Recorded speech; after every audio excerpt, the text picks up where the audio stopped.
Hello, everyone. Today we have the pleasure of talking to my friend, Jen Hemphill, money coach. Hi, Jen. How are you doing today? I am doing good. I'm so happy to be here, Ina, and talking to you on your podcast. I know. I'm so excited. I was just telling Jen I have so many things to talk to her about. So we got on the call and I'm like, stop talking. Stop talking. I can't let you tell me anything because She's scaring me. You're going to be putting me on the spot. I have so many questions for you. Like as soon as you get on the call, I wanted to tell you about this thing that I discovered about you that I didn't know. We've known each other for a while and I didn't know this. And I'm kind of upset that I didn't know this. So I'm going to tell you what it was. I discovered that you were interviewed on Farnoosh Torabi's podcast back in 2015.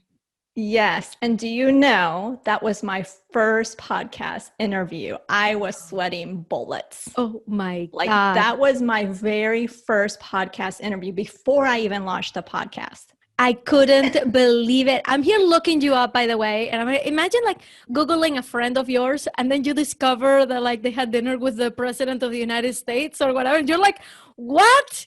Like that's how it felt. Like, how did I not know this? But when I saw you, I started listening to the interview with Farnoosh, and Farnoosh is like one of my dream guests that I want to have on the podcast. I was like, totally. I can introduce you. Okay, I think we're done. This was great. Thanks everybody for joining. Thank you, Jen, for being here. Okay, I have so much to talk to you about. First of all, just like every guest, can you please tell us a little bit of who you are and what you do? Sure. Well, I always start this off with to kind of really set it up why I do what I do. So I am a military spouse. I've been a military spouse for 20 years. I got married really young. I've got 2 boys. And I say that because that's a preface to that led me to what I do today.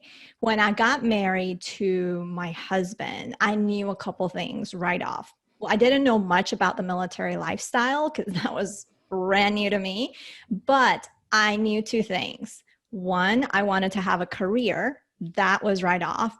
But I knew being a military spouse, that was going to be challenging because we have moved every 1 year. So maintaining a career was challenging. And the second thing, but I was going to figure it out. And the second thing that was important to me were, at that time I didn't have kids, but I knew we were going to have kids. So the second thing was I wanted to have a mobile career that moves with us. And I wanted to have that flexibility to be at home with my kids because one, my husband's already gone and, I was already traveling a lot. So those were really critical. And that eventually led me to doing what I do today. But that was like the basis. That was a big vision that led me to start up this business of helping women, empowering them around their finances, taking control of their finances, becoming the reinas of their money. So that's in a nutshell. In a nutshell, I appreciate you saying that in a nutshell.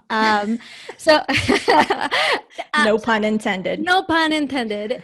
So first of all, what was your background before you started to really say like, well, if I want to stay home with my kids, if I want to support my home, if I want the finances to be like straight so that I can do this, right? Did you have a background in finance that you relied on?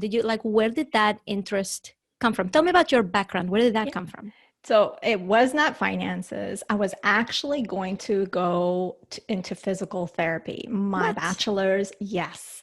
So my vision before I met my husband was I got a bachelor's at Purdue University, which was to set me up to go to physical therapy school. So I was graduating and my thought process was after I graduate, I'll look for a physical therapy school in Colombia and I'm going to go back to Colombia. All right. That was my plan. I met my husband and somehow I forgot about those plans. Where did you guys meet? At UNC Charlotte. I was doing graduate school, which led me to my master's, which then I was really close to mi abuelita, who has passed since. And I was really into really helping older adults. So I got a master's in gerontology. So from physical therapy to gerontology. So I was like, maybe I'll just mesh the two somehow. And then I met my husband. He became an officer in the Air Force. And then I'm like, now what? I have no clue what I'm going to do, because I may find a job in this and I may not. And then the kids and my vision and all that. So that's my background. Nothing to do with finances. The finances came into the picture just later, because my husband has sent me an email. The military is really good about supporting the spouses. In that email that he sent me, it was about an opportunity to become what's called an accredited financial counselor. And he knew, because I was really, really keen on the finances. I was telling him, nope, you can't get this. I was all over it. I was a control freak with the finances. So that sparked my interest, but that was back in 2006, 2008, somewhere around there. So that was just the beginning of just maybe, it was just kind of, it started the idea, but I didn't get anything started really seriously till about 2014-ish. Yeah. Well, that's a long span of time that like just totally skipped over there. And I'm just going to say it was around that time, like around 2004, that I started my awakening with personal finance, because I came to the US, and we can get into a little bit, if you're okay with it, into like our money stories. Absolutely. If that's all right. Because when I came to the US, I was from an affluent family. All right. I'm not gonna sugarcoat it. I grew up in a very nice house, in a very nice neighborhood, in one of the best schools. I just kind of assumed that money would just appear in my bank account, right? So that was kind of like my money story. It wasn't so much that, oh, money grows on trees and money's always scarce. It was more like, no, money's always going to be there, right? Like it doesn't matter what I do, money's just always going to show up. I had a really good job out of college where I was getting paid, very well for somebody who had no responsibilities, nothing else to do. It was kind of a pretty big paycheck. But right around 2004, this was 1 year out of college, I started to notice that no matter what I did, my bank account, because I may have had like one credit card that I got in college that had like $1,000 credit limit, something like that. But I was always working off my debit card. I just noticed that my bank account was just always going down every month. And I started to get worried. I'm like, I knew that I could make rent and all this, but I'm like, where's my money going? So I started keeping track of my finances. Like I put together a spreadsheet. I'm very fastidious that way.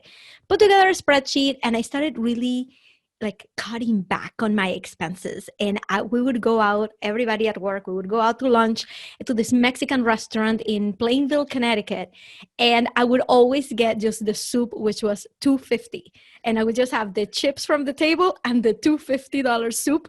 And I'm like, yes, I'm doing awesome. And that was kind of like my first introduction to being mindful of where money comes from and where it's going. Without that awakening, I don't think things would have gone very well for me. I probably would have ended up getting a lot of credit card debt. I probably would have been, in a place that a lot of people in America find themselves in, right? Like just struggling with finances, which is something that it comes with just living in this culture of spending, of getting into debt and it being quote unquote okay. So I wanted to kind of share that with everybody, so everybody know where I'm coming from. And I still struggle with those money mindset issues of, it's more like, am I worthy of making money? Because I've never made it before. It's always just appears. So who's going to pay me? Like those are my money struggles. So I wonder what it took for you. I'd love to know if you could share with us a little bit of your money story and how that started to tie into your interest in finance. Yeah, well, but before I do, I just wanted to share, you also shared your story and even in more detail on my podcast. So I encourage you listening to check it out at Her Dinero Matters, because it's such a fantastic, you are just so wonderful. It was an awesome conversation. But with my money story, growing up in Colombia, I lived there till I was 8 years old. My parents struggled financially a ton. They were the first generation college students, so they were educated. They had the quote unquote good jobs, but they struggled. And I saw that early on. And I grew up in a time in Colombia where economically it was not good at all. And security wise, in terms of feeling secure, this was the 70s and 80s. It was tough. Yeah. It was tough. So I remember when I was little, waking up with nightmares just because something happened with my parents financially, or we got robbed, things of that sort. So this, just to paint you a picture of, I heard a lot of, we didn't have the money. And we moved to the US for the reason of a better life, just like everybody did. And my dad, being a gringo, he's American citizen, he had a lot of challenges maintaining a job in Colombia, which was, and again, it was the lack of jobs and all these other things. So we moved to the US, and I just had decided early on that I was going to be in a better financial situation than my parents. And I was that kid, because I had heard so many times, we don't have the money. I wasn't that kid. I can't say I never asked my parents for money, because they will tell me, yes, you did. But I very rarely asked my parents for money. I was that kid that at 10 years of age, I was babysitting. Any opportunity that I saw to make money, I just grabbed it because it was money that I could use and buy what I wanted, and not ask my parents, because they didn't have the money. They had already told me that, right?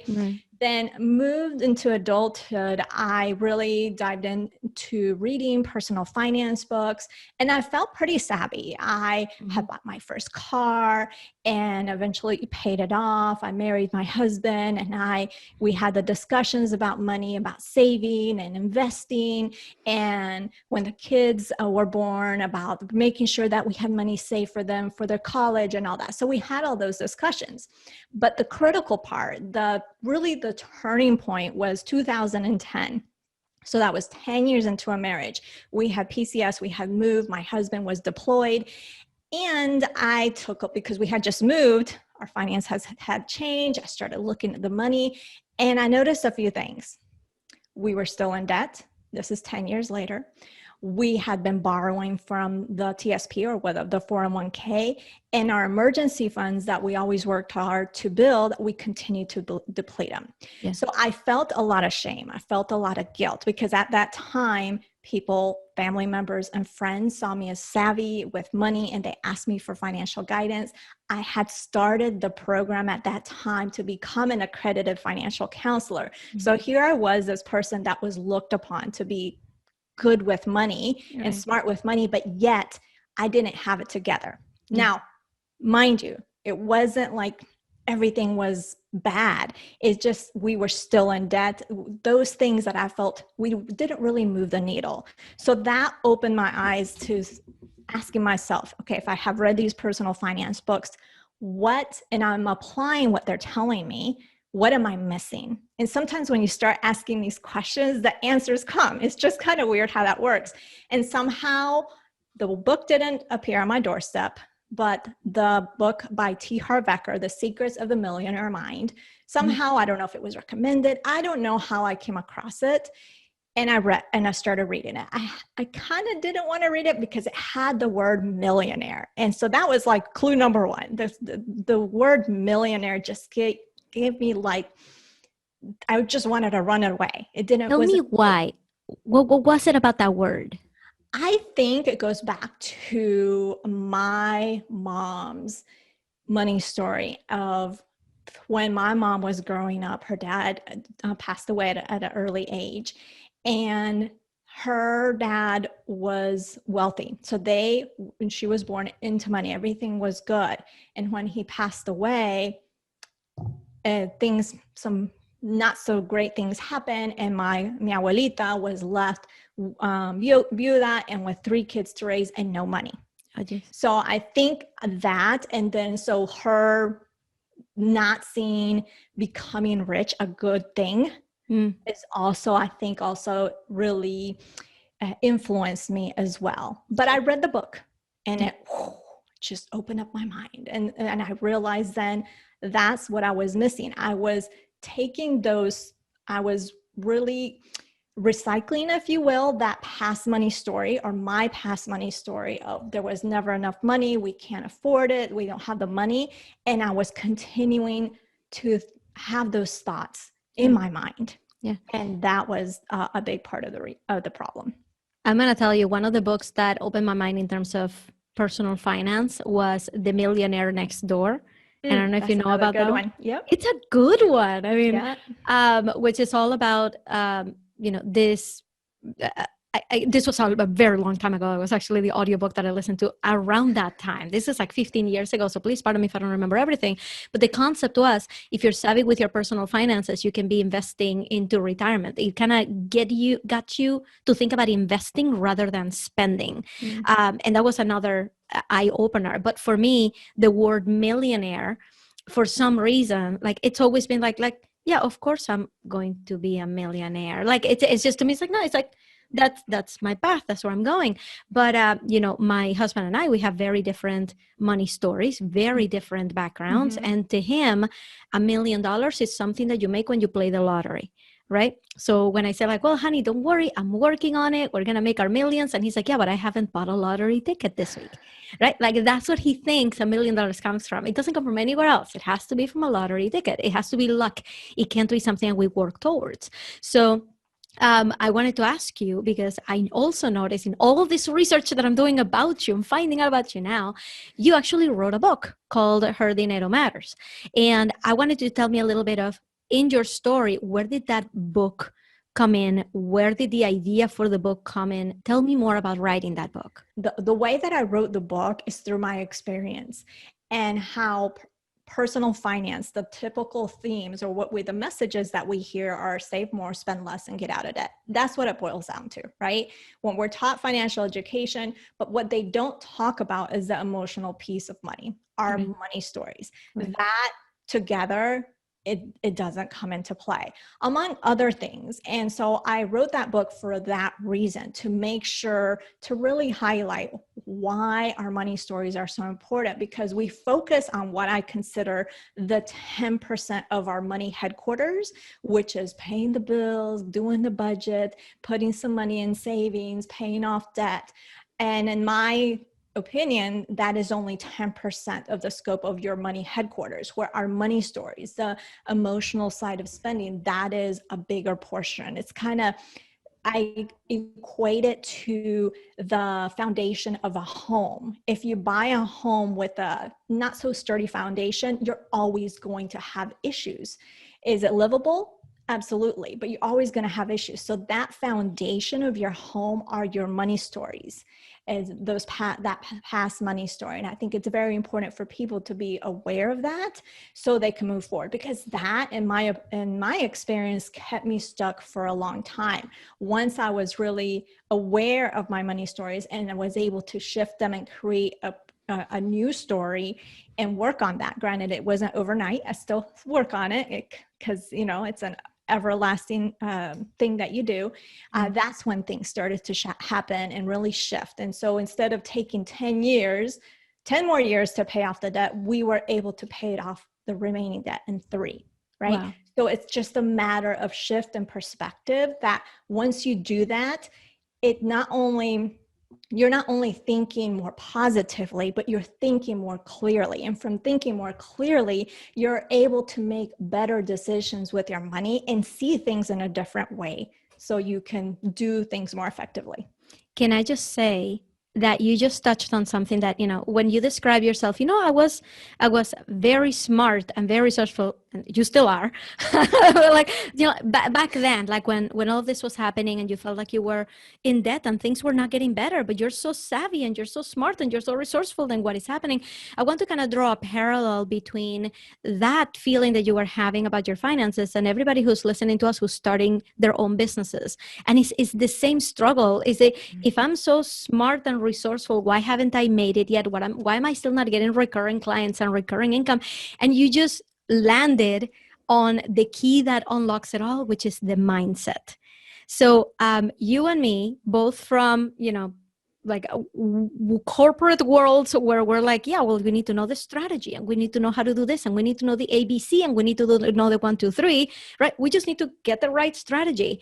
We both at some point in our paths realize that mindset is like 80% of the story, because you can follow, you guys, I'm going to say something that may be a little bit controversial, but there's more than one way of being successful in business, right? There's more than one way of being successful with your finances, right? There isn't just one strategy and you just haven't found it. 80% of it is the mindset that you bring with it. So I would love to know if you can take me back to that moment when you realized, when that was like, oh, wait, so it's not that I just need to save more, spend less, and save for retirement. That can't be all. When did you realize I have to change the way I think in order for this to work? So that was in 2010 when I realized that, when I read this book. But it took me several years to really, because I think I had some when you fight against it, there's a term for it, but I can't think of it. But I knew it was something that I had to do, and I kind of worked on it, but it felt too woo-woo, if you will. I describe it. Right. And I wasn't a woo-woo person. I'm a very practical person. Yes. That's how I am. So hearing those things, oh, you need to do affirmations. And I realized too later on, and I still talk about this to this day, that yeah, affirmations are great, but you have to select ones that align with you and that you connect with, because if not, you're just selecting affirmations and you're just saying them and you're not connected with them. It's not going to do anything for you. And you don't have to do affirmations. It's a simple tweak of, if you're thinking like I was, we can't afford this, or we can't, we're never going to be able to go on this dream trip. Instead, asking a question: how can we? How can we make this happen? How can we make this more simple for us? Because I get overwhelmed. So it's always, how can I make it more simple? It's asking those questions. So it's not just, like you said, there's more than one way. It's not just affirmations. But I think that the process started in 2010.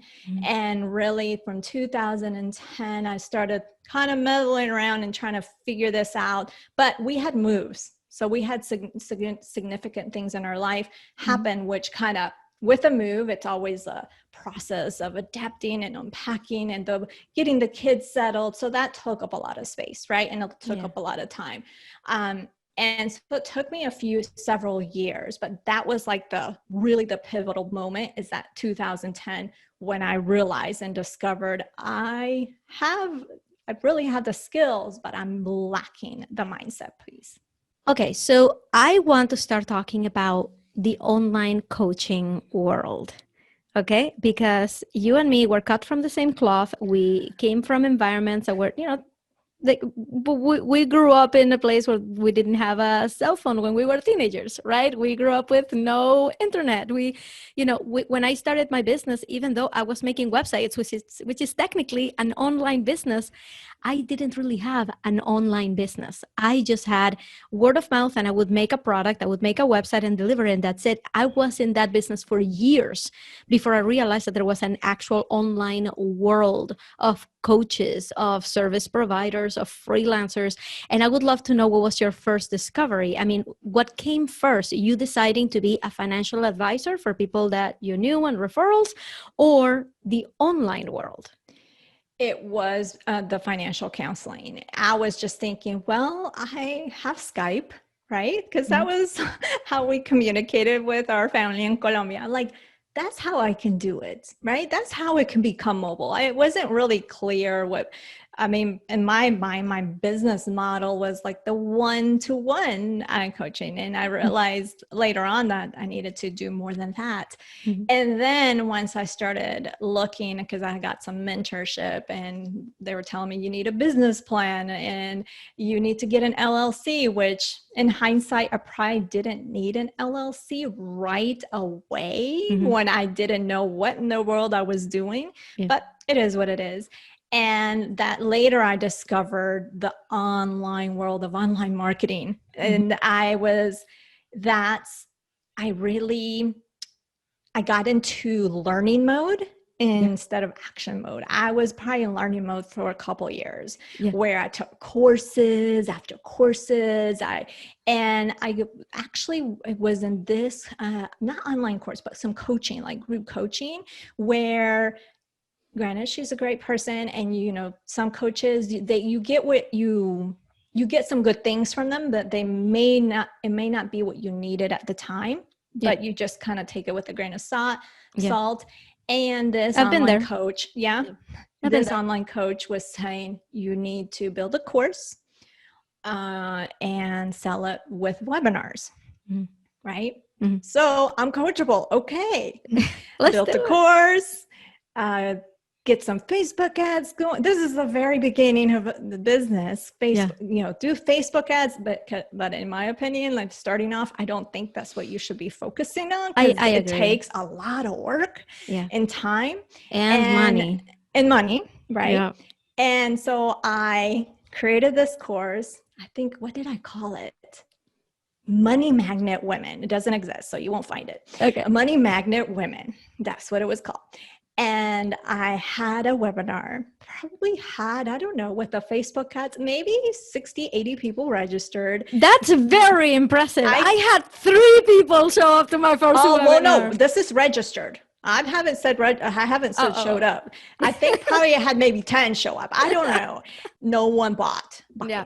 And I didn't have an email list. And that's when I really, I maybe had that opt-in or sign up for my newsletter that probably friends and family signed up, right? Maybe I had the 20 people, right? And I didn't understand the purpose of that. I just had literally sign up for my newsletter, and I never sent out emails because I'm like, what am I going to send them? I didn't really, it took me a while, maybe I'm a slow learner, to comprehend the importance of creating content, the importance of establishing that relationship. And you can establish that relationship by providing some content for them, right? Because they would not going to be able to get to know and trust you without any content. So then I started searching, okay, how am I going to do this? Because blogging is not the way. That's not for me.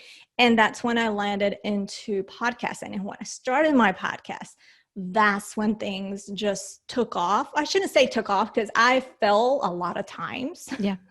I have fallen and sometimes I continue to fall, but that's finding that medium or that channel that I could create that content where people can get to know me was, I think, critical as well in my business. Yeah. And that's in a nutshell a little bit. And I go with that. Can I just say I love it because so many people are going to relate to what you're saying right now of, you know, just being new to this online world thing. And now this podcast is all about interviewing online coaches, right? But we all started somewhere. We didn't just start like, you know, having massive launches and, you know, having massive people knocking on our doors, wanting to give us money like that. It doesn't start that way. It starts with exactly what you said. It's like kind of dipping your toe in the water, getting some bad advice, getting some good advice. You can't tell which one's which. You are new to the environment, right? I did the same. I actually had a coach telling me, please don't create a course. But I was coming in saying, no, I'm going for the passive income. I want to create a course. I'm not going to listen to you. So sometimes, the bad advice comes from yourself, like it was in my case. So I did exactly the same thing. I created a course. I sold all of 4 copies over several months. Hey, it's like better than I did. Okay. It's like, great. But yeah, my first webinar, total bomb. But I woke up the next day excited and went to my coach and I said, I did it. I did a webinar. By the way, I pitched nothing on that webinar because I was so self-conscious that only 3 people showed up and I knew all of them, right? Like I knew nobody was going to buy anything. So I didn't pitch. I was so self-conscious. I didn't pitch, but I woke up the next day and I said, okay, what's next? I told my coach, I did it. I did the webinar. What's next? She's like, okay, you're going to do a 5-day challenge in 2 months. Go and set it up. I'm like, okay. So it's just been an exciting ride ever since. And, you know, my launches have, you know, just grown. I'm not at the level of the Selena Seuss of the world. I'm not at the level of the Amy Porterfields of the world, but I am learning every single time and kind of enjoying the process. So I would love to know, like, from that time that you were like, just like throwing spaghetti at the wall and see what fits. And then finding your groove with your podcast, Her Dinero Matters, right? Mm-hmm. Yeah, it was Her Money Matters, and then it became Her Dinero Matters. Now, so we went from money to dinero, and like you said, I am in this week's episode, and I'm so excited. Actually, it's this week at the moment that we're recording this, but go back and check it out. So I want to know what your experience with that online launch sequence process has been. Like, what has been your relationship with the whole online marketing machine? I don't like it. Oh no! Tell me more. I don't like it. Well, I noticed, I think what I did, I didn't give my permission to not have to do. I felt like I had to do it.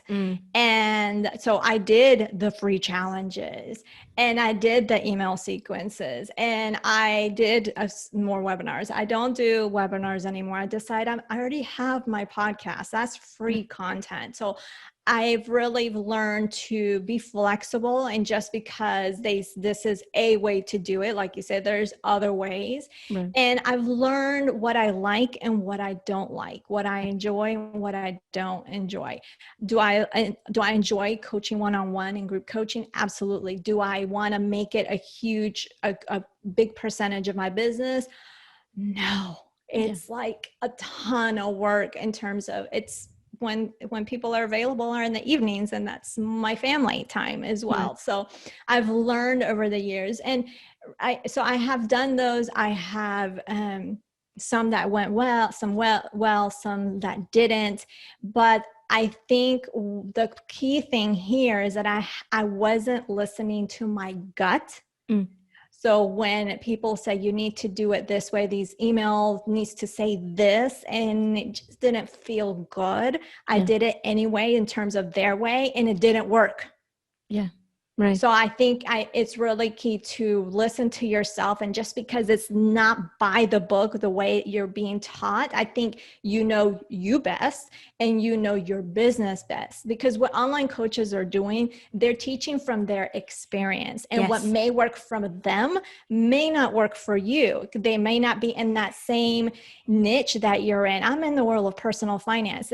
What works for me is not going to work a coach that is teaching other online coaches to build their business. It's just it's a completely different niche. So I think it's really, really important to acknowledge that.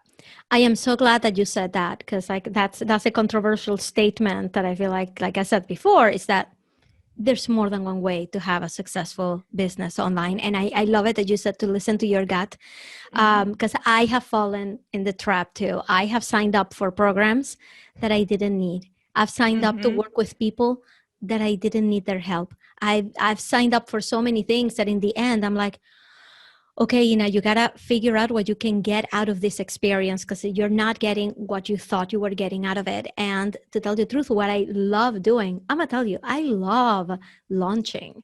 Like it fills my bucket. But if somebody told me, like put a gun to my head and tell me that's what you need to do, I think I would have just created a job for myself rather than a freedom career that is exciting, that is creative, that is where I want to live.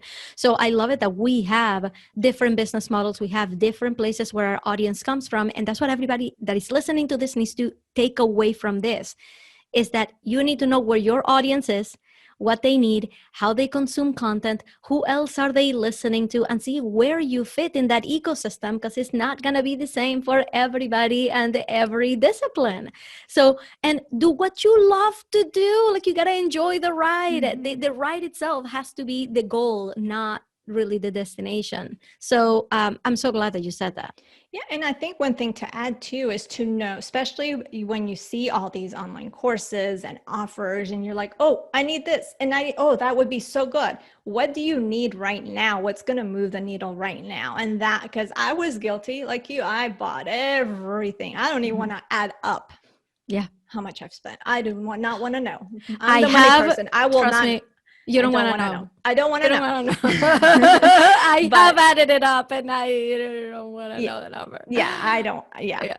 But what I have learned is just, does this make sense? To ask myself, does this make sense in my business right now? Does that align with the goals that I have set up for myself? If not, I don't need it right now. Exactly. And so I think that's important too. It's going to save you money. Here's the money person telling you.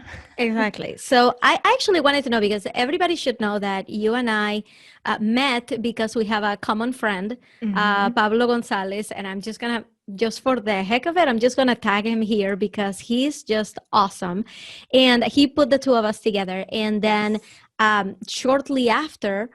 We started a really tight group mastermind, Mm-hmm. like a really tiny mastermind with our friend Marieli Martinez, Mm-hmm. Marieli Silvet, with Rita Bautista, the founder of the Latina Podcast Network. And the four of us, we just kind of been in touch. It's And been amazing. it has been so good, right?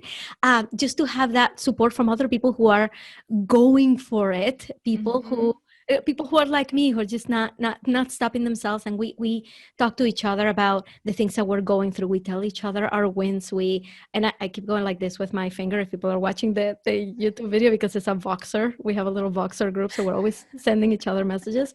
And I have been so impressed with how far you are going. I mean, I shouldn't have been surprised you were on Farnoosh's podcast, because to me, you're a complete powerhouse. Like, people have to know who you are. And it's just Yeah. been so wonderful. So I wanted to ask you, why was it important to you, or why is it important to you to have this kind of group to rely on? Oh my goodness. Because I think when you surround yourself with like-minded people that uplift you, that inspire you, that gives you that energy, or not energy, but that el combustible to keep going, right? Because it's accountability and it's an inspiration, and you need that. You always need to surround, you have to always check with who you're spending the most time with. And it affects, yes, your business, it affects your personal finances, it affects everything. And it has been, I love our group, and it just really, I think it's also has helped me, because seeing, I have my own limiting beliefs, right? I have been working a lot on the belief in myself Mhm. for a long time, because I've lacked that belief. And I had one coach tell me, if you don't have the belief right now, it's okay, let me carry it for you, which was so powerful for me. Yeah. But I think that's what our group has done, is just it gives me that push to, if something goes wrong, I have someone, a group of people to go to. And if I maybe just don't want to get up, they'll be like, get up, get yourself up and keep moving. Right. So, which is really, really helpful. It's important to really surround yourself with people that are like-minded people that are Yeah. really striving for what you're doing. And I think that has been one of the biggest takeaways for me from having been in group programs, for the past 2.5 years since I left corporate, has been joining programs where I get to meet these people, where I get to see where they're going and see where they have been, and get to interview amazing people like you. And for everybody who's listening, you can understand how important it is to not do this alone, Mm, right? And right. sometimes, and I've done this and I continue to do this, I pay into these groups. I pay into masterminds, into groups that, where there's a mentor that is going to teach you something. I've paid into these groups, and that's how I get to meet the people who are willing to pay and invest in themselves, right? Where are the people who are investing in themselves in their business? In these programs. So we create our group. Our group is free. It's just like a friendly group that we have. So I guess what I'm saying is, if you don't have a group right now, because there aren't a lot of people around you who feel the same way, who are going for the same things, sometimes it pays, no pun intended, to be a part of a group of people like that, to find a mentor that has a group program that you can learn from, and you can grow with other people and make friends that way. But if you start to meet people that really inspire you, start a mastermind, start a little Voxer group, start a WhatsApp group. Just keep each other informed and helping each other out. Collaborate. Don't be afraid to bring people in to share audiences, right? Absolutely. Collaboration, and there's enough room for everybody, Right. and we all need each other, and we can help each other grow. And yeah, I'm with you. Yeah, it really matters. So we're winding down here, and I have two more questions for you, Jan. So The first one is, I want to know what you think has been the biggest misconception that people have had about you, about being a successful coach in this online space. I think because I have the podcast, because I have the book that gives me that credibility, when people come across me, or I've even had the crazy times where I've been in events and people like, oh, like, I listen to your podcast, like those fan moments. And I'm like, oh my gosh, this is crazy. But because of that credibility that the podcast and the book has given me, people, I think, assume that I am at a higher level business that I may be at that time, right? Mm-hmm. And I'm not one that I'm very real, right? And I don't say this is how my launch was this month, because we know in business, you may have a successful launch, but the next 3 months you may not make anything. So I don't, that's for me, that is not a big driver. So I think the misconception people have is that maybe I'm at a higher level of business that I really am. And I'm proud of what I'm building. I'm proud of where I'm at right now. Just sometimes people assume what they want to assume. And I'm like, okay, if you ask me, I will tell you directly what it is, but it's just interesting. I think that's actually, you've made a really good point that I want everybody to know, because I've actually built my business on that effect that you just mentioned, which is, it doesn't take $1 million to look like $1 million, right? If you want to raise your credibility, it takes to sit yourself down and write a book and publish it. It takes to have the consistency and the discipline to put out a podcast episode every single week. You guys, starting a podcast is not prohibitively expensive. It just takes that discipline. It takes you knowing that you are the expert. It doesn't take $1 million to have a magnificent website that really tells your story and tells people who you are. So I actually think you touched on something really important that people have to understand, that you can do this, that anybody can do this. You just gotta really know who you are, know your expertise, get to know your audience, engage with them, and have that online presence that is a serious online presence. Know who you are. So I actually really like it that you landed us in that point, because I think everybody should know that. Love it. Love it. Yeah. And my last question for you is, I'm giving you the power, the authority, the almighty power that the whole world has to do what you're about to tell them to do. And they have to do it in the next 24 hours to improve their life, improve their financial stability, something that is going to make their lives better. They have to do it. What would that thing be? Find something that you've done well and celebrate it. We tend to focus on what we don't get done, what we don't accomplish, what we fail at. And I've had that personal experience where I was at the ugly cry point, and my husband was like, okay, you feel like you haven't accomplished this. And he listed a bunch of things that I did accomplish. And I just kind of went on, it was just an aha moment. I'm like, why am I not acknowledging what I have accomplished and what the successes that I have? So definitely celebrate a win. I always say celebrate money wins, but celebrate a win in your business and your life and your family, whatever that is, and keep track of it. I write it down, because that's the boost that you'll need on a day that's difficult. So that's what I would say.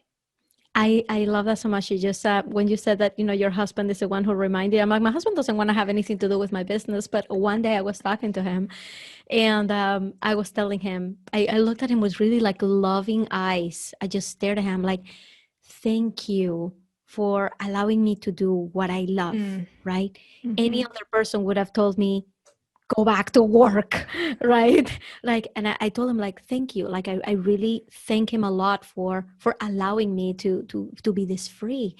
And he looked at me and said, he's like, you would have been awesome without me anyway. Like, and I want to cry right now, because I very rarely get him just saying that I'm good at my business, because he's like, do whatever you want. I don't have to have anything to do with it. Do not show me on camera. Do not show my face. Do not show anything. So him acknowledging me as being good at what I do that just like did it for me. I was like, whoa. And he's like, oh, geez, you it's should know this such already. important to have such great support even in your Yeah. household. And I know my husband's, he's like, you're on my retirement plan. I'm like, all right, no pressure. But yeah, no, totally. We have very good husbands. We'll Yes. keep them around for a little while. And Yes. for everybody listening, get yourself some good, solid support from spouses, from family, from children, from mentors. Get people to tell you that they believe in you. It's so, so critical to your success to have that. So, Jen, it has been such a pleasure. Oh my Thank goodness. you so much for coming and telling us your story. It's just been lovely. Thank you. I really appreciate you having me. It's an honor. Like, this is huge for me. I love it. It's awesome. Thank you so much, Jen. I'll talk to you soon. All right. Talk to you soon. Bye.